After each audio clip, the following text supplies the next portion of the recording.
तो बच्चों, this Suraj sir, welcome back to my channel Achievers Academy by Pandey sir. मेरे प्यारे बच्चों, आई होप आपको ग्रेविटेशन का पहला लेक्चर और दूसरा लेक्चर बहुत अच्छा लगा होगा, पसंद आया होगा और हर एक कंसेप्ट आपको समझ में आया होगा और काफ़ी मज़ा आया रहेगा। अगर आप चैनल पे नए हैं तो सब्सक्राइब कर दो, बेल आइकन को दबा दो और मेरे सभी दोस्तों को शेयर कर दो, क्योंकि अभी ग्रेविटेशन आप लोग के लिए हलवा हो जाएगा। और जब आज तीसरा लेक्चर है और चौथा लेक्चर न्यूमेरिकल सब हो जाएगा, तो आपको एकदम ये चैप्टर आप पढ़ा सकते हैं किसी। चलो बिना देरी के स्टार्ट करते हैं। सबसे पहले हम लोग देखेंगे कि हम प्रीवियस चैप्टर में क्या पढ़े थे। Let us revise the topic which we have learned in the previous lecture, that is called lecture number 2.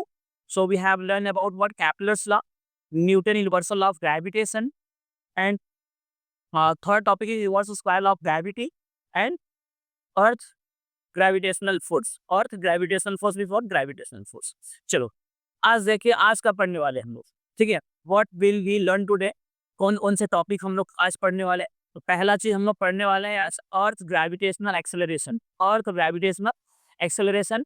दूसरा चीज हम लोग जो पढ़ने वाले हैं आज वेरिएशन इन वैल्यू ऑफ जी, मतलब ग्रेविटेशन, जो ग्रेविटेशनल एक्सेलरेशन है उसके वैल्यू में कैसे चेंजेस होते हैं वो हम लोग देखने वाले हैं। तीसरा चीज हम लोग पढ़ने वाले हैं मास एंड वेट, क्या होता है उसमें, क्या डिफरेंसेस होता है। जो चौथा चीज पढ़ने वाले हैं फ्री फॉल के बारे में पढ़ने वाले हैं। एंड जो फिफ्थ कंसेप्ट है वो है स्केप वेलोसिटी। पांचवा कंसेप्ट लोग देखने वाले हैं स्केप वेलोसिटी के बारे में। चलो स्टार्ट करते हैं अर्थ ग्रेविटेशनल एक्सेलरेशन से। तो अर्थ ग्रेविटेशनल एक्सेलरेशन क्या होता है? किसी ऑब्जेक्ट में जो एक्सेलरेशन जनरेट होता है वो भी अर्थ ग्रेविटेशन की वजह से या अर्थ ग्रेविटेशनल फोर्स की वजह से, उसे बोलते हैं अर्थ ग्रेविटेशनल एक्सेलरेशन। तो क्या आप ऐसे इसको डिफाइन कैसे करेंगे?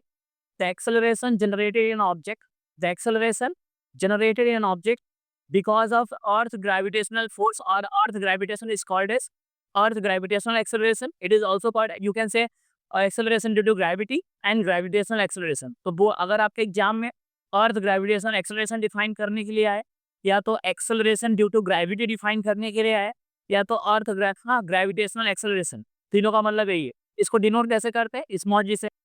तो इसका एसआई यूनिट क्या है? मीटर पर second square. What about CGS? Centimetre पर सेकेंड स्क्वायर। और ये कौन सी क्वांटिटी है?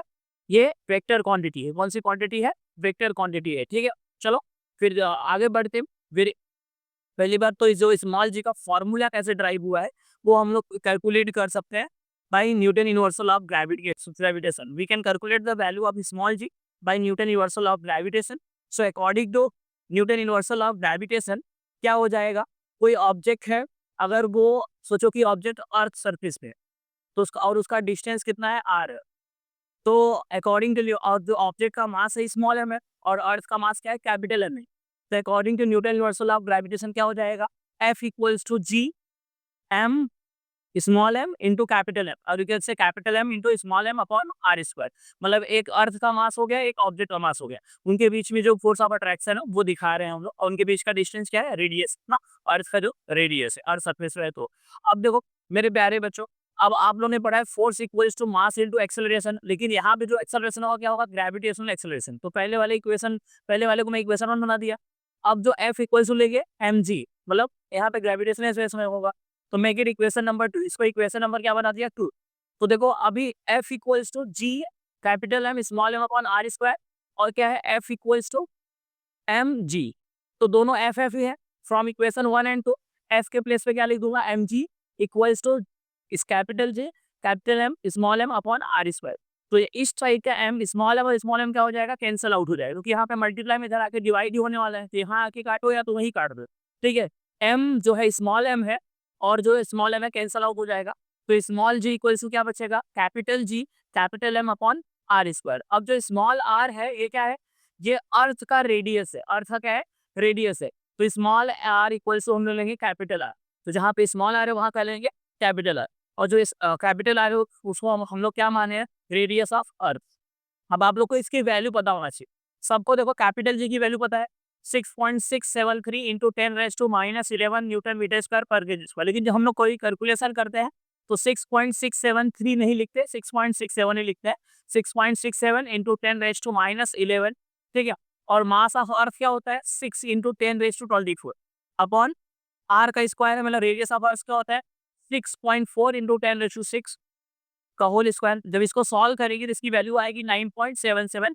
मीटर पर सेकेंड स्क्वायर। तो स्मॉल जी की वैल्यू जो सरफेस ऑफ अर्थ पे होता है, इसीलिए हम लोग लेते हैं 9.8। मतलब इसको राउंड अप कर लेंगे, तो एक से पहला वाला जो डिजिट है उसको एक से क्या कर लेंगे, इंक्रीमेंट कर लेंगे, इसे बोलते हैं राउंड अप। तो value of small g on the surface of earth क्या होता है, 9.8। तो समझ में आ गया कैसे स्मॉल जी की वैल्यू निकालते हैं। और स्मॉल जी का फॉर्मूला जहां भी हम लोग लगाएंगे, तो small g equals to capital G up into capital M upon are square. मतलब g equals to G upon are square, formula याद रहेगा आप लोग को। चलो आगे बढ़ते हैं मेरे प्यारे बच्चों। आगे वाला जो कंसेप्ट है वो क्या है, variation in value of small g, मतलब variation in value of gravitational acceleration. तो तीन वेरिएशन कब, मतलब इसकी वैल्यू कैसे कैसे चेंज होगी। पहला, एक तो सरफेस ऑफ अर्थ के long change along with surface of earth, change along with surface of अर्थ। तो देखो अगर आपको कोई बोले क्या स्मॉल जी की value surface of earth surface पे हर जगह सेम होती है क्या, आंसर है no. Why, because earth is not totally spherical, not exact spherical in shape, ठीक है। It means distance between centre of earth and earth surface is different from place to place. हर जगह क्या है, इसका डिस्टेंस क्या है, अलग अलग है। अब देखो जो सबसे कम डिस्टेंस होता है सेंटर ऑफ अर्थ से और अर्थ सरफेस से, कहाँ पे होता है, पोल पे। It means distance between centre of earth and pole is minimum as compare to equator. Equator में क्या होता है, सबसे ज्यादा होता है। द स्मॉल, हाँ तो क्या लिखेंगे, distance between centre of earth and pole is smallest as compare to equator. तो जहाँ पे डिस्टेंस कम होगा, मतलब रेडियस कम होगा, तो अगर आप फॉर्मूला देख रहे हैं, फॉर्मूला क्या है, g equals to G M upon are square. तो यहाँ जो स्मॉल जी है वो और आर स्क्वायर है वो क्या है, इनवर्स प्रोपोर्शन है। तो जहाँ आर की वैल्यू कम होगी, इनवर्स का मतलब क्या, एक बढ़ेगा पे एक घटेगा। अगर आर बढ़ेगा तो जी क्या हो जाएगा, घटेगा। मतलब आर इंक्रीज होगा तो जी क्या होगा, डिक्रीज होगा। अब पोल पे सबसे को आप देख पा रहे हैं कि पोल पे जो है डिस्टेंस है वो सबसे कम है, कहाँ से, अर्थ के सेंटर से। और इक्वेटर पे क्या है, सबसे ज्यादा है। तो जहाँ रेडियस कम होगा वहां जी क्या होगा, ज्यादा होगा। It means value of small g is maximum at pole.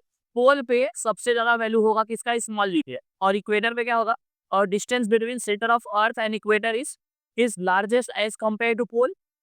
So value of g is minimum at equator. Equator पे जी की वैल्यू क्या होगी, मिनिमम होगा। अगर एग्जाम में आता है value of g is maximum at dash, तो आंसर होगा पोल। पोल पे मैक्सिमम होगा, व्हाट अबाउट इक्वेटर, मिनिमम होगा। इक्वेटर पे क्या होगा, मिनिमम। समझ में आया। Change along with surface of earth, surface of earth पे हर जगह जी की वैल्यू सेम नहीं होती, हर जगह क्या होती है, अलग अलग होती है। सबसे ज्यादा कहाँ पे होता है, पोल पे होता है। सबसे कम कहाँ पे होता है, इक्वेटर पे होता है। समझ में आया क्यों, क्योंकि अर्थ सेंटर से पोल का डिस्टेंस जो सबसे कम है, मतलब रेडियस सबसे कम है। और जी और आर, मतलब स्मॉल जी और आर क्या होता है, इनवर्स प्रोपोर्शन होता है। मतलब जहां पे आर कम होगा वहां पे जी क्या होगा, ज्यादा होगा। समझ लो। चलो आगे बढ़ते हैं। Change along with height, change along with height. तो देखो अगर सोचो कि आप अर्थ सरफेस पे खड़े हो और ऊपर से प्लेन उड़ रही है। सोचो अपना आंद्रे रसल जो है अभी का चल रहा था नाइट राइडर में, खेल रहे हैं, और सोचो उनकी फैमिली वाले आ रहे हैं यहाँ से देख रहे हैं, आंद्रे रसल इज फनी और कतरी और डेंजरस। ठीक है, सोचो अपना ये मेरा एकदम प्यारा सा बच्चा है, सोचो इसका नाम है चिंटू। चिंटू देख रहा है प्लेन को, कहाँ पे खड़ा हुआ है, अर्थ सरफेस पे। अब अर्थ सरफेस से प्लेन कितना हाइट पे है, सोचो कि 10 किलोमीटर पे। कितना है, 10 किलोमीटर पे, या तो 100 किलोमीटर ले लो। ठीक है, तो अब देखो ऑलरेडी रेडियस कितना होता है अर्थ का, मतलब सेंटर से अर्थ सरफेस कितना डिस्टेंस होता है, जितना रेडियस होगा। रेडियस कितना होता है, 6400 किलोमीटर। हाँ, 6.4 इंटू 10⁶ मीटर बोलो या 6400 किलोमीटर बोलो। तो जैसे जैसे हम लोग अर्थ सरफेस से ऊपर जाएंगे वैसे अर्थ के सेंटर से और उस ऑब्जेक्ट का डिस्टेंस बढ़ता जाएगा। मतलब जब मतलब इसका मतलब कि आर का वैल्यू बढ़ रहा है।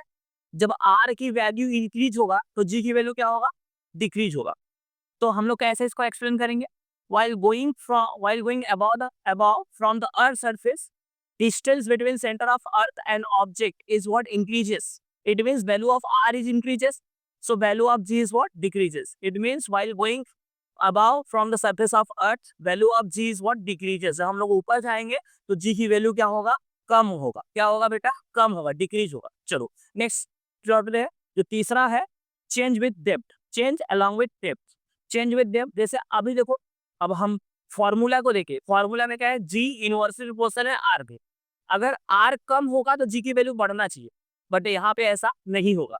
अगर हम अर्थ के अंदर जाएंगे, अर्थ के डेप्थ में जाएंगे, तो आपके दिमाग में क्या आएगा, सर अभी आप ही बोल रहे थे कि जी जो है आर से इन्वर्सली प्रोपोर्शनल है, अगर आर की वैल्यू कम हो रही है तो जी की वैल्यू बढ़ना चाहिए। आप सही सोच रहे हो, आप जो सोच रहे हो एकदम सही सोच रहे हो, ठीक है। लेकिन ऐसा नहीं है, क्यों नहीं है सर? जब हम अर्थ सरफेस के अंदर जाएंगे, देखो आप पहला जो राउंड देख रहे हैं, पहला जो सर्कल देख रहे हैं, सोचो कि हम 10 मीटर अंदर चले गए, तो 10 किलोमीटर चले गए, 10 मीटर चले गए, तो उतना 10 मीटर चारों तरफ से अर्थ क्या हो गई, कम हो गई तुम्हारे उस ऑब्जेक्ट के लिए। तो कितना अर्थ बचा, जितना आप राउंड में देख पा रहे हैं। सोचो और अंदर चले गया, तो 10 किलोमीटर और चले गया, तो कितना अर्थ बचा, उसके लिए अर्थ उतना बचा। समझ, जितना अंदर जा रहे हो उतना अर्थ क्या हो जा रहा है, कम होते जा रहा है। उतना जितना कम रेडियस बच रहा है, उतने रेडियस का अर्थ तुम्हारे लिए क्या होगा, इन्फ्लुएंस करेगा, ठीक है। तो मतलब अर्थ का मास भी कम होते जा रहा है, रेडियस कम हो रहा है, तो क्या हो जाएगा, उसके करस्पॉन्डेंस मास भी क्या हो रहा है, कम हो जा रहा है। लेकिन जी और एम मतलब स्मॉल जी और मास ऑफ अर्थ क्या है, डायरेक्ट प्रोपोर्शन है। जब मास कम हो रहा है तो जी भी क्या होगा, कम होगा। अगर हम फॉर्मूले से अगर बस देखते कि सर जो रेडियस कम हो रहा है तो मतलब जी की वैल्यू इंक्रीज होना चाहिए, बट ऐसा नहीं है, क्योंकि जैसे हम नीचे जाएंगे वैसे अर्थ का मास भी क्या हो रहा है, कम होते जाएगा, क्योंकि उतने रेडियस का अर्थ बच रहा है। और नीचे जाएंगे तो और कम रेडियस का अर्थ बचेगा एकदम। जब हम लोग ऐसे सीधे धीरे धीरे सेंटर पहुंच जाएंगे तो अर्थ का मास बचेगा ही नहीं, अर्थ का मास क्या हो जाएगा, जीरो हो जाएगा, और स्मॉल जी की वैल्यू भी क्या हो जाएगी, जीरो। तो एक चीज याद रखो, value of small g at the centre of earth क्या होता है, जीरो। जैसे as we get depth of the earth, mass radius as well as mass is also decreases. So value of g is what, decreases while going in depth. जब हम लोग depth में जाएंगे तो g की वैल्यू क्या होता है, डिक्रीज होता है। बट फॉर्मूले के हिसाब से देखा जाए तो ऐसा नहीं होना चाहिए, बट ऐसा क्यों होता है, जितने हम लोग डेप्थ में जाएंगे उतना मास भी क्या होता रहेगा, कम होता रहता है, ठीक है। समझ में आ गया? देखो पहला सर्कल देख रहे हो, उतना अर्थ छोटा हो गया, दूसरे सर्कल में और छोटा हो गया, जैसे नीचे गया और छोटा हो गया, फिर अर्थ भी तो छोटा होता जा रहा है, क्योंकि उतना रेडियस का अर्थ कम हो जा रहा है, ठीक है। तो पहला क्या देखे हम लोग, change along with surface of अर्थ, दूसरा देखे चेंज विथ हाइट, तीसरा देखे चेंज विथ डेप्थ। तो आई होप यहाँ तक समझ में आएगा। ये बहुत इंपॉर्टेंट है, तीनों में से एक आपके एग्जाम में आने आएगा, किसी भी स्कूल में आप पढ़ते रहे, बोर्ड में भी इस बार जहाँ तक चांस है 100% ये टॉपिक आएगा ही आएगा। चलो आगे बढ़ते हैं मेरे प्यारे बच्चों। तो याद रखो, आगे है मास एंड वेट। अगर आपको कोई बोलता है आपका वेट कितना, तो बोलते हो सर इतना केजी इतना केजी। आज हम लोग मास और वेट में डिफरेंस देखने वाले हैं। जब मैं अपना वेट मेजर करने जाता हूँ, क्या मैं अपना हड्डी अलग, ब्लड अलग, जितना मेरे अंदर ऑक्सीजन है, गैस है, अलग करके नापता हूँ क्या? नहीं सर, ऐसा नहीं नापते हैं। तो इसका मतलब क्या है, मेरा हड्डी जो है सॉलिड है, जो ब्लड है, वाटर है, वो क्या है, लिक्विड है, और इस मेरे अंदर गैस भी है। ये सॉलिड लिक्विड गैस है सर, मैटर है, मैटर। जो झगड़ा करते हैं क्या, वो वाला मैटर है? बिल्कुल वो वाला मैटर नहीं है भाई, झगड़ा वाला मैटर नहीं। ये मैटर है, सॉलिड लिक्विड गैस क्या बोलते हैं, मैटर। मतलब किसी भी, अब देखो आज हम देखेंगे मास क्या होता है, तो मास क्या होता है, किसी भी ऑब्जेक्ट में जितना मैटर होता है, जितना मैटर होता है उसे मास बोलते हैं। तो वेट क्या होता है सर, वेट वेट आप कितने के लिए हुए, कितने केजी के हैं? मैं 82 केजी का, तो मेरा मेरा मास कितना है, 82 केजी, ठीक है। चलो, क्यों कोई भी ऑब्जेक्ट का मास जो है 80 कितने भी केजी का है, तो जैसे अब मैं मार्कर ले लूँ, मार्कर में क्या है, इंक भी है, इंक लिक्विड टाइप है, और वो सॉलिड भी है, तो लिक्विड सॉलिड सब मिल के उसका मास निकल रहा है ना। तो किसी भी ऑब्जेक्ट में कितना मैटर प्रेजेंट है वो उसका मास होता है। चलो अभी हम लोग डिफरेंस देख लेते हैं, सब क्लियर हो जाएगा। तो मास और वेट में हम लोग डिफरेंस देख लेते हैं। तो मास क्या होता है, पहला point, mass the amount of matter present in an object is called as mass of that object. तो वेट क्या होगा सर, मतलब weight is nothing but what, gravitational force. आप डिफिनेशन देखे हो, the force with which earth attract an object towards its centre is called as weight of that object. जितने force से earth किसी ऑब्जेक्ट को अपने तरफ, अपने सेंटर की तरफ अट्रैक्ट कर रहा है, वही उसका वेट है। अब बात आती है मास। अच्छा ये बताओ, एक पत्थर है 2 केजी का है, आप चंद्रमा पे लेके चले जाओ, मूल पे, ठीक है, आप यूपी लेके चले जाओ, बिहार लेके चले जाओ, उसका मास घटेगा क्या, जीरो होगा क्या? पहली बात, मास में चेंज होता है, और कभी भी किसी भी चीज का मास जीरो हो सकता है, नहीं हो सकता है। चलो दूसरा पॉइंट देखते हैं। तो मास कभी भी किसी का जीरो नहीं हो सकता, मास of an object can not B zero. लेकिन अभी हम लोग देखें कि जी की वैल्यू अर्थ के सेंटर पे क्या हो जाता है, जीरो। और आप डिफिनेशन देख रहे हो, पहला डिफिनेशन, उसका मतलब क्या, ग्रेविटेशनल फोर्स। अगर वेट, वेट का फॉर्मूला क्या होता है, weight W equals to mg। अगर g की वैल्यू जीरो हो जाएगा तो जीरो इंटू एनीथिंग जीरो, मतलब वेट जीरो हो सकता है कहाँ पे, सेंटर ऑफ अर्थ पे। Weight can be zero, weight can be zero, weight can be zero. सब समझ में आ रहा है? सर जी नहीं समझ रहा, कोई नहीं। वेट का फॉर्मूला क्या होता है? m इंटू जी, m इंटू स्मॉल जी की वैल्यू जीरो होता है। तो जीरो मल्टीप्लाई एनीथिंग जीरो। कहाँ पे होता है? अभी हम लोग देखे, जस्ट 1 मिनट पहले देखे थे। स्मॉल जी की वैल्यू कहाँ जीरो होता है? सेंटर ऑफ अर्थ पे। चलो दूसरा पॉइंट देखिए, तीसरा पॉइंट, जो मास होता है हमेशा कांस्टेंट होता है। तो mass of an object always remain constant, और you can say always remain same, always remain fix. Weight can not be same. Weight of an object changes from place to place. जैसे place change होगा, value of g change होता है, तो wait भी change होगा। समझ रहे हैं ना? क्योंकि W equals to mg, weight is directly proportional to what? Small g, acceleration due to gravity, तो वो चेंज होगा, तो वो भी चेंज होगा। ठीक है, चलो फोर्थ पॉइंट। अब मास क्या है? मास स्केलर क्वांटिटी है। मास का कोई डायरेक्शन है क्या? नहीं, लेकिन वेट का डायरेक्शन है। जिस डायरेक्शन में अर्थ अट्रैक्ट करेगा उधर ही ना वेट रहेगा। जी की डायरेक्शन होती है एक्सेलरेशन की, एक्सेलरेशन ड्यू टू ग्रेविटी की क्या होती है? डायरेक्शन होती है। तो वेट का भी क्या होगा? डायरेक्शन होगा। तो वेट कौन सी क्वांटिटी है? बोलो बोलो। Vector quantity. Weight is vector quantity. अब आते हैं, सर जी मास को मेजर किस में करते हैं और वेट को मेजर कैसे करते हैं? तो मास का जो एसआई यूनिट होता है वो क्या होता है? केजी होता है। और सीजीएस यूनिट क्या होता है? ग्राम होता है। वेट का क्या होता है? सर जी ऊपर वाला डिफिनेशन से देखिए ये पता चल रहा है कि ये फोर्स जैसा है। तो फोर्स का क्या होता है? न्यूटन। तो इसका भी क्या होगा? न्यूटन। और सीजीएस क्या होगा? डाइन। और न्यूटन को और कैसे लिखते हैं आपको बताया था इसके प्रीवियस वाले लेक्चर में, केजी मीटर पर सेकेंड स्क्वायर। तो डाइन को कैसे? ग्राम सेंटीमीटर पर सेकेंड स्क्वायर। चलो, आई होप ये टॉपिक आपको अच्छे समझ गए। इस बार बोर्ड में आया भी था 2 मार्क्स के लिए, लेकिन अगर अब आएगा ना तो आप लोग फाड़ देना। ये पांचों पॉइंट आपके टिप ऑफ द टंग पे होना चाहिए, फटाफट लिखते आ जाना है। चलो, अभी घर पे आप लोग एक बार अपने बिना मन से बिना देखे लिख लेना। चलो नेक्स्ट टॉपिक करते हैं, फ्री फॉल। तो कभी आप देखो आपके हाथ से कोई ऑब्जेक्ट पकड़े छोड़ देता है तो नीचे गिरता है। आप ऐसे फोर्स नहीं लगाते, बस पकड़े रहते। देखो, आपको एक वीडियो देख लीजिए, आप वीडियो देखिएगा और एक ऑब्जेक्ट अपने आप नीचे गिर रहा है। अगर आप वीडियो देख रहे हो, बॉल अपने आप नीचे गिर रहा है। अगर बॉल आप हाथ पे पकड़े हो, छोड़ दोगे तो नीचे गिरेगा। तो आप फोर्स नहीं लगाते हो। आप अपने घर पे लीजिए, कोई ऑब्जेक्ट लीजिए, मैं वीडियो चल रहा है, आप ऑब्जेक्ट लीजिए और इसे पकड़ के छोड़ दीजिए, नीचे गिरेगा ना। अपने मन से अपने मतलब विदाउट फोर्स नीचे गिरता है ना। तो अगर कोई ऑब्जेक्ट विदाउट फोर्स नीचे गिर रहा है केवल अर्थ के ग्रेविटेशन के इन्फ्लुएंस वजह से, तो उसे बोलते हैं फ्री फॉल। तो कैसे बोलेंगे? When an object falling freely only under the influence of gravity is called as free fall। क्या बोल रहा हूँ? When an object falling freely, कोई ऑब्जेक्ट freely fall हो रहा है only under the influence of gravitation, या earth gravitation is called as free fall. तो देखो, आप डिफिनेशन भी देख रहे हैं। डिफिनेशन क्या है? When an object falling freely या moves only under the influence of gravitational force or earth gravity is called as what? Free fall. क्या बोल रहा हूँ? दिमाग में आया? सर क्या बोल रहा है? When an object falling freely only under the influence of earth gravitational force or earth gravitation is called as free fall. अच्छा, एक बात और बताओ, कोई ऑब्जेक्ट अगर हाथ में पकड़े हो तो उसकी इनिशियल वेलोसिटी क्या है? सर वो रेस्ट पोजीशन पे है, पकड़े हैं तो रेस्ट पे है, तो उसका इनिशियल वेलोसिटी क्या होगा? जीरो। क्या होगा? जीरो। ठीक है, तो यहाँ पे कुछ चीजें जो मैं लिख के नहीं बता पा रहा हूँ, वो मैं एक उसका अलग से वीडियो लूंगा। फ्री फॉल के केस में Newton first equation of motion क्या होगा, सेकंड इक्वेशन ऑफ मोशन क्या होगा, थर्ड इक्वेशन ऑफ मोशन क्या होगा, क्योंकि यू की वैल्यू जीरो हो जाएगी। तो Newton first equation of motion में जहाँ यू आता है वहाँ क्या आएगा? जीरो। और जहाँ ए आता है वहाँ पे लीनियर एक्सेलरेशन था। अब इस चैप्टर में क्या हो गया? Gravitational acceleration. तो पहला Newton first equation of motion क्या था? v equals to u plus a t. तो v equals to u, v equals to zero plus g t. A की जगह क्या आएगा? जी टी आ जाएगा। तो v equals to g t पहला इक्वेशन बन जाएगा। दूसरा इक्वेशन क्या होता है? s equals to u t plus half a t square.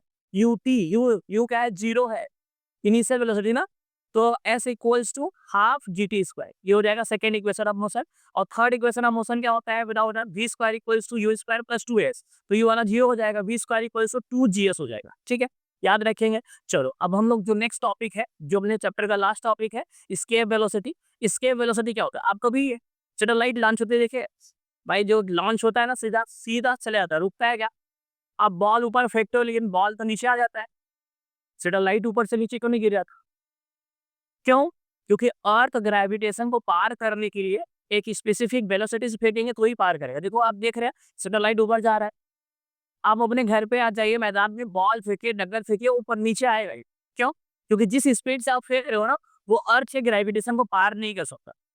अगर जिस स्पीड से हम किसी ऑब्जेक्ट को फेंक दें और अर्थ ग्रेविटेशन को पार कर जाए, उस स्पीड को बोलते हैं escape velocity, मतलब वो मिनिमम वेलोसिटी ऐसा हो कि अर्थ ग्रेविटेशन को पार कर जाए, उसे बोलते हैं escape velocity, escape velocity। तो क्या कैसे बोले, कैसे इसको डिफाइन करेंगे? The minimum velocity needed by an object to escape the earth gravitational boundary. Earth gravitational boundary को एस्केप करता है, एस्केप कर रहा है मतलब उसको छोड़ के चला जाए, पार कर जाए, ठीक है? पलायन करना बोलते हैं इसको हिंदी में, ठीक है? पलायन वेग बोलते हैं, मुक्ति वेग मतलब उसको उससे मुक्त हो जाए। तो क्या बोला? The minimum velocity needed by an object to escape the earth gravitation boundary, मतलब अर्थ ग्रेविटेशन बाउंड्री को क्रॉस कर जाए, उस मिनिमम वेलोसिटी को बोलते हैं एस्केप वेलोसिटी। तो सर अर्थ का मिनिमम मतलब एस्केप वेलोसिटी क्या होता है? मतलब मिनिमम कितने वेलोसिटी से कोई ऑब्जेक्ट ऊपर फेंकेंगे कि अर्थ से ग्रेविटेशन को पार कर जाए? 11.2 किलोमीटर पर सेकेंड, मतलब 1 सेकेंड में 11.2 किलोमीटर की स्पीड से अगर कोई ऑब्जेक्ट हम लोग ऊपर फेंकेंगे तो अर्थ के ग्रेविटेशन को पार कर जाएगा, ठीक है?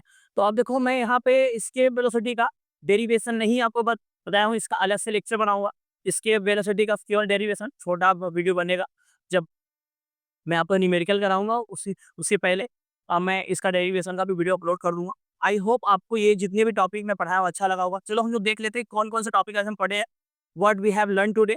तो पहला टॉपिक जो हम लोग पढ़े थे, वो पढ़े थे earth gravitational acceleration. Second topic variation in value of g. Third topic जो हम लोग पढ़े हैं मेरे प्यारे बच्चों, वो है मास एंड वेट। और फिर फोर्थ टॉपिक हम लोग पढ़े हैं फ्री फॉल। और फिफ्थ टॉपिक जो हम लोग पढ़े हैं एस्केप वेलोसिटी। ठीक है, तो आज हम लोग 5 टॉपिक पढ़े। आई होप ये सारे टॉपिक आपके दिमाग में बैठ गए। क्या-क्या पढ़े फिर से एक बार रिवाइज कर लेते हैं। Earth gravitational acceleration, variation in value of g, mass और weight, free fall, escape velocity. ठीक है, तो इस चैप्टर में क्या था पढ़े, पहले वो मैं आपको रिवाइज कराऊँ। चलो मेरे प्यारे बच्चों, एक बात तो मेरे साथ-साथ घर से बोलिए। पहला चीज़ हम लोग ग्रेविटेशन क्या होता है वो पढ़े थे, हाउ ग्रेविटेशन इज प्रोड्यूस पढ़े थे। ठीक है, हु डिस्कवर द ग्रेविटेशन और ग्रेविटेशन फोर्स, अबाउट न्यूटन पढ़े थे। सर्कुलर मोशन के बारे में पढ़े थे, सेंट्रीपिटल फोर्स के बारे में पढ़े थे, सेंट्रीफ्यूगल फोर्स के बारे में पढ़े थे, प्लेनेटरी मोशन, कैपलर्स लॉ के बारे में पढ़े थे, न्यूटन यूनिवर्सल ऑफ ग्रेविटेशन के बारे में पढ़े हम लोग, इनवर्स स्क्वायर ऑफ ग्रेविटी के बारे में पढ़े हैं, सेंटर ऑफ मास के बारे में पढ़े हैं। उसके बाद अर्थ ग्रेविटेशन फोर्स के बारे में पढ़े हैं। और आज हम लोग पढ़े थे अर्थ ग्रेविटेशन एक्सेलरेशन के बारे में, वेरिएशन इन वैल्यू ऑफ जी के बारे में, मास और वेट के बारे में पढ़े हम लोग। उसके बाद फ्री फॉल के बारे में पढ़े हैं और इसके वेलोसिटी के बारे में। मतलब पूरा चैप्टर आपके दिमाग में होना चाहिए। और आई होप आपके दिमाग में सारा चैप्टर आ गया है। और अगर इफ अभी भी नहीं आया तो एक बार वीडियो जरूर आप रिवाइज करके देखिए और सारे टॉपिक का नोट्स बना लीजिए। चलिए मिलते हैं नेक्स्ट वीडियो में न्यूमेरिकल के साथ। मेरे प्यारे बच्चों, अगर आप अंधेरी में रहते हैं, मैं आपको बता दूं मैं अंधेरी ईस्ट में ऑफलाइन क्लास चलाता हूँ, पंप हाउस में, महाकाली में और दुर्गा नगर एमएमआरडीए कॉलोनी में। अगर आप ऑफलाइन क्लास में एडमिशन लेना चाहते हैं तो डिटेल नीचे दिया गया है, डिस्क्रिप्शन में दे दिया गया है। आप कांटेक्ट करिए, ब्रांच विजिट करिए, एडमिशन कराइए। चलो मिलते हैं नेक्स्ट लेक्चर में।